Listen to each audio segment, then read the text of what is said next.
Bonjour les amis de ma page Facebook Passion Maquette et Diorama 35. Troisième partie de ma vidéo sur la réalisation d'un arbuste ou un 35. Donc nous avons achevé le flocage de l'arbre au romarin. Et maintenant on va commencer la peinture. C'est pour ça que j'ai sorti l'aérographe. Alors il y a plusieurs méthodes de peinture possibles. J'ai choisi un petit peu la difficulté. J'ai choisi surtout de rechercher le plus grand réalisme possible, là où c'est possible, avec les moyens dont nous disposons. Donc je me suis préparé une petite mixture, enfin une peinture à l'aide de peinture acrylique avec les références Tamiya Flat Earth XF52, Dectan XF55 et puis Desert Yellow XF59. Bon, cette peinture, donc très diluée à l'alcool à 90 degrés, cette couleur est destinée à peindre les troncs en fait de mon arbuste. Alors c'est que plutôt que tout peindre l'ensemble du feuillage en vert, on a choisi la difficulté. On va d'abord peindre le tronc aérographe et ensuite on peindra les feuilles. En fait c'est pour obtenir le maximum de réalisme au niveau peinture. Ça va être parti pour la peinture.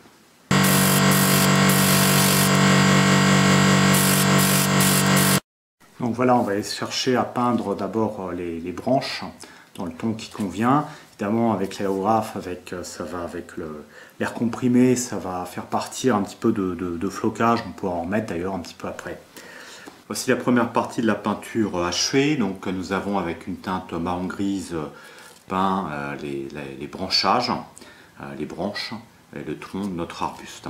Donc théoriquement c'était l'aérographe, on a fini finalement aussi au pinceau. Si vous n'avez pas d'aérographe, vous pouvez le faire au pinceau. Ça prendra plus de temps qu'avec un aérographe bien entretenu, mais c'est parfaitement possible aussi. Donc maintenant que la teinte des branchages a été faite, on va peindre finalement les feuilles. C'est une façon de procéder. Il y aura des alternatives qu'on verra dans d'autres vidéos. Nous avons fait notre premier mélange de peinture verte pour représenter la couleur des feuilles. Il y aura à chaque fois donc on va utiliser différents mélanges, différentes nuances, afin toujours de multiplier les nuances, la richesse chromatique des feuillages. Donc c'est parti, au pinceau fin, on attaque la peinture des feuilles. Évidemment c'est un travail qui est long, qui est minutieux, mais qui va permettre d'obtenir un résultat largement supérieur à celui qui consisterait à recouvrir intégralement de couleur verte notre arbuste à l'aide d'un aérographe. Évidemment, bon, on verra dans d'autres vidéos sur les haies, hein, des façons de procéder effectivement plus rapides avec des peintures à l'aérographe. En réalité, cette façon de procéder est assez rapide hein, quand on peint au pinceau. Hein. Bon, le problème, il faut revenir plusieurs fois au même endroit. La difficulté, c'est surtout de peindre les feuillages qui sont intérieurs. Mais dès les premiers coups de pinceau, on voit le résultat. Hein. On voit que c'est quand même un stade supérieur. Quand on peint un à un, on obtient tout de suite une touche de réalisme inégalée hein, par rapport à une méthode qui consiste à tout peindre à l'aérographe. On pourra évidemment, au fur et à mesure, ajouter un peu de flocage parce qu'avec toutes ces opérations de peinture, on perd beaucoup de feuillage, on perd du flocage, donc on pourra repartir à la colle à bois avec notre flocage, rajouter un petit peu de feuilles là où ça en manque. Il ne faut pas oublier que l'on est l'été, donc il y a quand même un feuillage assez abondant.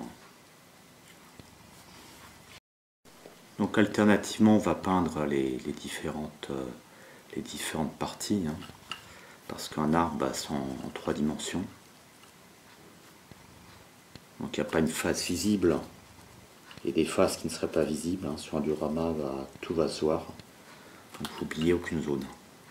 Donc on ne va pas chercher à recouvrir toutes les feuilles de peinture dès la première couche. Hein, on essaie d'en recouvrir pas mal, mais il y aura plusieurs couches de peinture, donc de vert, de couleur feuillage, avec des nuances différentes. Au fur et à mesure qu'on va passer donc les différentes couleurs, finalement l'ensemble des feuilles seront peintes. C'est comme lorsqu'on peint des pavés ou des briques avec des nuances différentes pour ceux qui ont suivi mes vidéos précédentes sur ma page Facebook.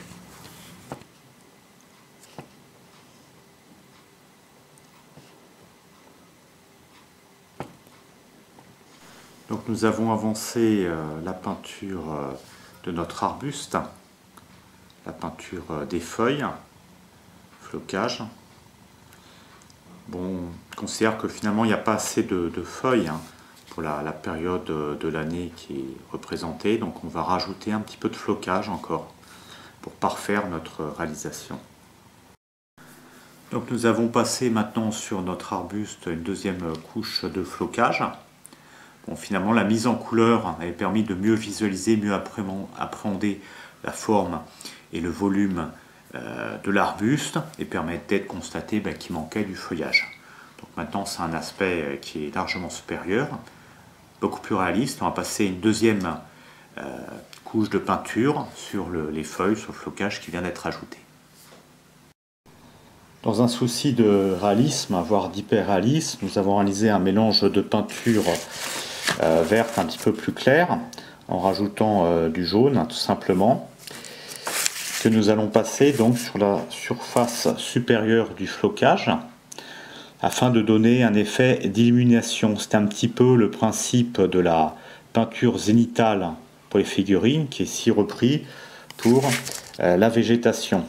Bon, ça permet également d'ajouter des nuances, d'ajouter une richesse chromatique à notre arbuste, en même temps que de lui ajouter du volume par cette méthode d'éclaircissement. En peignant finalement une à une les feuilles de notre arbre, pinceau, et je pense qu'on a pu obtenir un résultat assez réaliste et flatteur.